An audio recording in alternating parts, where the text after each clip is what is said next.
السلام عليكم يا المشاهدين، كي دايرين؟ لاباس عليكم؟ نتمنى تكونوا على خير وبخير وصحيحتكم مزيانه ان شاء الله.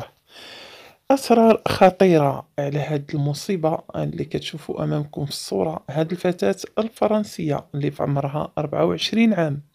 ايه اللي اتهمت اشرف حكيمي البطل المغربي بانه اغتصبها وتعدى عليها في إحدى ضواحي باريس في المنزل ديالو.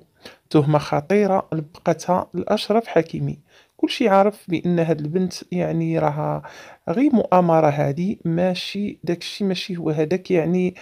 القضية فيها إن آخر المستجدات في هاد القضية هادي بأنه هاد الفتاة خداو لها الشرطة الهاتف ديالها باش يشوفوا المكالمات اللي كانوا بينها وبين أشرف حكيمي. هي هاد البنت حيدات داك الشي اللي بغات وخلات داك الشي اللي بغات في المكالمات، يعني الاتصال اللي كان بينها وبين أشرف حكيمي، لأنه هو اعتبرها كأنها صديقة، ولكن هي مشات بعيد وبغات تاخد بلاصة مراتو.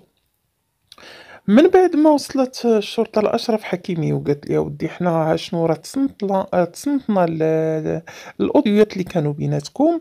أشرف حكيمي هو على نيتو خلى الأوديوات اللي كانوا بينو وبينها، يعني دوك المكالمات ما مسحهمش. هي اللي فيها الغدر مسحات المكالمات ديالو وخلات ديولها هي، باش هكا تقول داك الشي اللي بغات بأنه هو قال لها الهضرة الطايحة، والمهم راكم عارفين.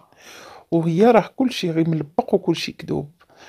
المهم ورا لهم أشرف حكيمي قال لهم أودي أنا ها المكالمات اللي كانوا بيني وبين هاد السيدة مكالمة عادية، عجبتها كلاعب كرة معجبة وصافي. أنا هكا داكشي علاش جاوبتها أصلا في الاتصال ديالها، ما كانش عليا نجاوبها، ولكن أنا ما بغيتش نبان متكبر على المتتبعين ديالي، وأنا قلت صافي السيدة غير عجبتها كلاعب، ولكن هي ناوية الغدر.